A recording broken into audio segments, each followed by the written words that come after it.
much, Michael, for giving us the word. Kimberly, are you there? It's 400 people, 500 people, difficult to see. I got through. Can you hear me? Fantastic. Yes, Okay, absolutely. thank you. Let's do a quick intro. So I'm Nicolo Campagnol. I'm one of the authors of Value Chain as well as Academia. In my daily life, I'm a director at McKinsey consulting company, and in particular, I work in the value chain of batteries. Guess what? I'm Kimberly Berman. I'm an independent consultant, and I've been following this industry for almost 10 years now. I'm giving away my age. And I started out in the banking sector doing thematic research reports when they were quite popular. And now I am writing a book on how to fix the battery supply chain. So, working with the Volta Foundation with this report gave me some valuable direction, shall we say, into what to write about in the next sections of my book.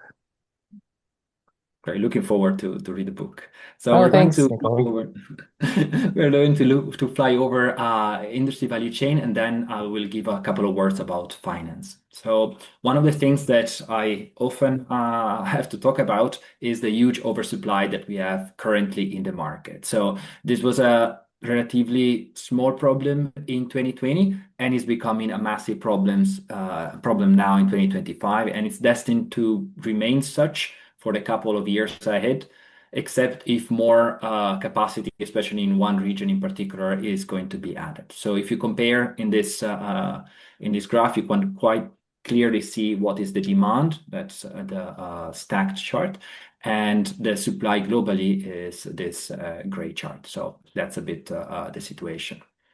In particular, if we go region by region and we try to see a bit the different steps in the value chain, okay, here you already see China dominating, but if you see even the rest of the value chain, you'll see that China basically is at the top virtually everywhere. In some parts, like LFP cathode active material as well as anode graphite, it's a huge risk for many of, for example, for many of my clients. So the dependency to one region, whatever is the region, or one country, whatever is the country, is a challenging situation for the battery value chain. It's a bit less so when it comes to lithium refining, it's a bit less so when it comes to NMC, but the situation is a bit like that, and it's not budging too much going forward. We recently published also on that with McKinsey, so feel free to go and have a look in the source. So what's happening is that it's not so in China in this moment there is a huge oversupply regionally as well as basically driving it globally. And what this translate into is a decrease in profit margin for virtually all players in the value chain. You see that in the last 3 years there has been the deterioration of the margin for virtually all players, except for players who are able to force a certain price to their suppliers. And those are normally big players who are in a strong position in the value chain. But in general, this we see it over and over. Chinese companies in 2024, 2025, they had seen a lot of restructuring, a lot of reviews, a lot of actions taken in order to safeguard the margins that have been eroded. So I want to fly over on this line in particular because that gives also away our battery business directory. So you can click here and see all players that are registered in the Volta Foundation database. If your company is not there, maybe you want to add it there, and it's I think it's something that it can always be positive, especially for startups, in order to get recognized, to get visible. But even if you go and check there, you will see that there is already a huge preponderance for players in China. So one of the things that we see players doing in the West is getting together, or if you want to look at it from the other side, you want to see the Asian players in order to avoid this oversupply at home. they are going abroad. And so, and Western players, in order to uh, overcome this technology gap and this lack of value chain, they are basically working together. And you see so many. You have several here, but there are others that we didn't put in a page. And you see there are several ways of doing this kind of joint venture or working together or consultings. We see that for to ramp up. We see that in Europe as well. So this is one of the things that we see a lot. Although there is this dichotomy, this situation of imbalance in the market, we see a lot of players trying to work together in order to be successful, both at home as well in their own region, as well as in other regions. Okay, thanks, Nicolo. So when we look at the ex-China area, we see that there are a lot of companies that are working in the throughout every part of the value chain that's ex-Chinese companies, and this is the whole picture. But we see that there's companies like CNGR coming up and CATL and BYD, and these are the global players that compete against Tesla and the South Korean battery manufacturers. One thing that we included in this particular next slide, please. What we included for the first time is that we went back into the upstream and to identify some material identification and characterization. This is a new slide, and if you don't see your name here, please contact us at the Volta Foundation, and so we could add them in for next year or before the print publication occurs. And it was very, very interesting because when we put this slide together in the first place, we were trying to separate them between China and Europe and North America, and that just didn't work. But we have some materials, like I said, identification, characterization, upstream. This is really important because when you work with mining companies, they have to characterize they need a specific type of formula. It's usually high purity.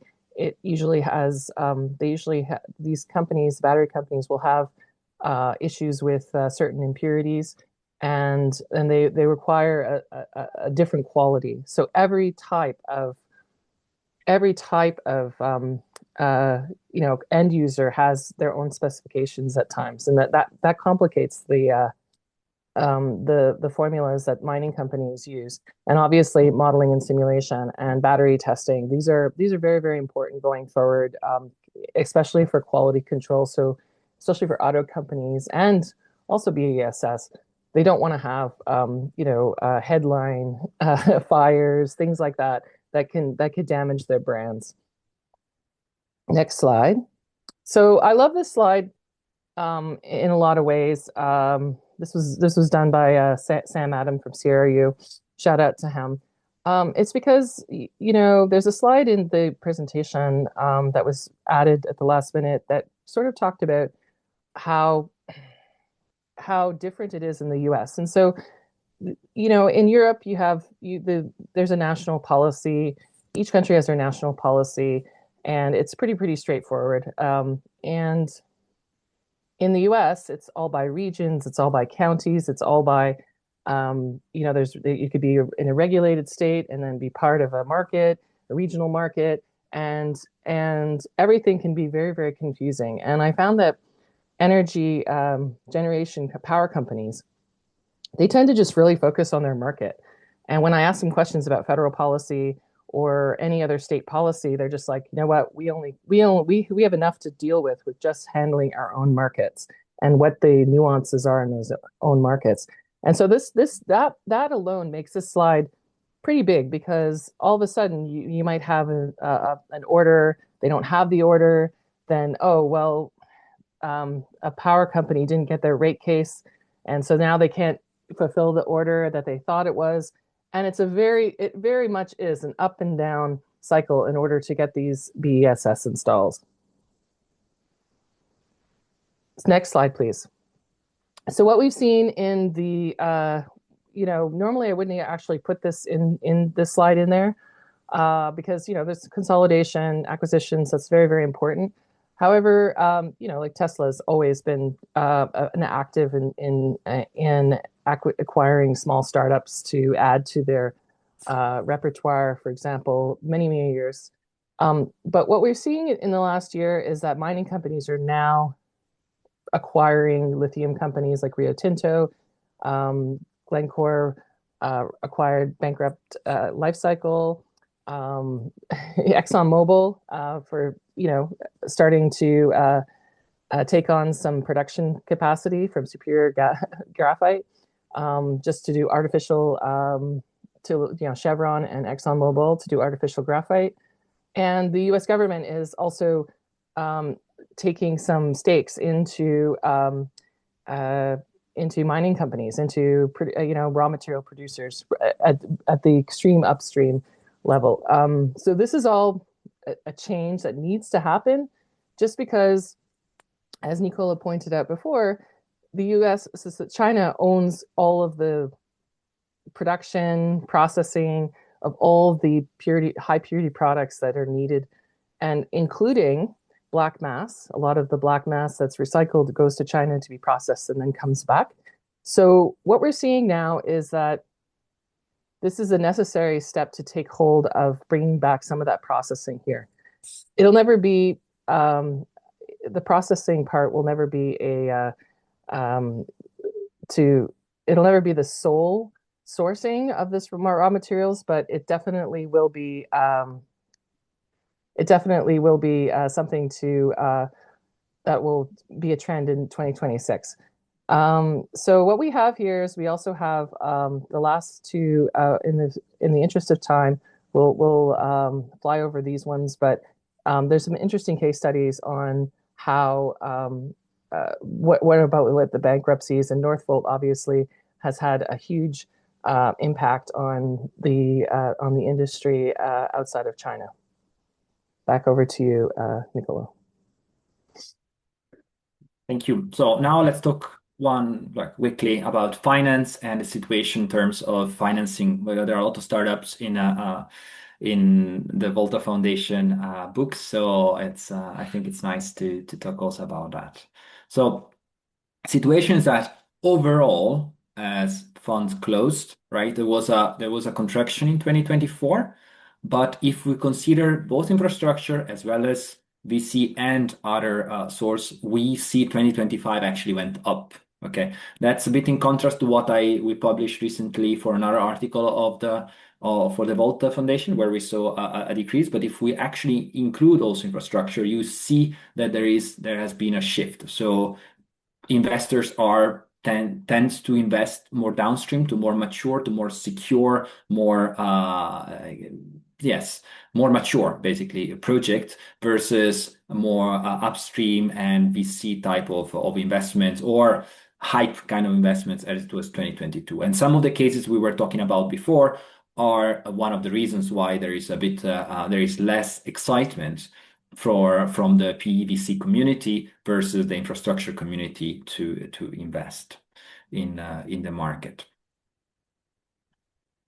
There is, you can have a look at all the deals. Sorry, I'll go a bit fast here. You can see all, no, not all, but several deals and several names that you can reach out to in case you are in need of funding. So we added a lot of them. We also added special P and VC equity fund raised in 2025. So you will see so if you don't want to go all out of everybody with a bit of a shotgun, you can also try to be a bit more targeted, knowing that there are these funds that have been secured, and this might be good for your company. Same goes for infra. So you will see a lot of these slides. We wanted just to show you, and these are all real slides in the document, so no need to take snapshots or anything. These are actually slides taken as they are in the Volta report of this year. So we had when we put together the finance section, we actually brought it around to some of the investment banks and to get their opinion. And the message was very clear that although they think that EVs are important and will continue to be important, a lot of investors, they understand the industry pretty well, and and the capital and what they see as growth potential is the high end, high margin applications like robotics, defense, aerospace, heavy duty, and ESS, especially in supporting AI data centers. Uh, when you look at how energy is generated, electricity is generated, it's made, it has to be used, or it's wasted. And energy storage is very, very important, especially for um, peak times of the day where there'll be, it's usually business hours, in certain sections in residential, and it goes back and forth of what would be um, considered peak, and prices often change. And so having battery storage and other storage elements is going to be a very, very important message over the next 5 years. Next slide. So as we can see, that basically that the VC activity this year has been dominated by Base Power's $1 billion round. So this basically highlights the importance of these new sectors for the battery industry, for the lithium battery industry. But I'd like to say is that remember that it's not like everybody's abandoning EVs. I know that it's been a rough year for the EV industry, and I hope you can join our session on what the EV market's all about and some of the changes that are happening in the US. But this is sort of like just an add-on, and so that just shows that there's definitely a lot of growth still happening for lithium batteries in particular, and going forward. Next slide, please. So, like I said, this Vulcan Energy. So it's base energy and Vulcan Energy. You can see from this slide, this is the equity finance rounds, but this is mostly in BESS. Although, when we look at Redwood, Michicam, and Leighton, these are usually for EV players, but they are moving into obviously BESS as well. But the main reward for these was actually the BES and stationary storage industry. Back to you, Nicolo. Yes, just flying over last 2 minutes. Again, these are very nice slides to understand how the investment market has gone in the battery space, obviously, has gone in the last few years. So you have, for example, the transaction for transportation or investment stage. So you see different cuts of the same data. Or you have stationary, you have mobility, and so on and so forth. So I'm not going to go each one of these slides, but I really urge you to have a look at at both sections, and yeah, I hope it is going to be very interesting for you. Thank you.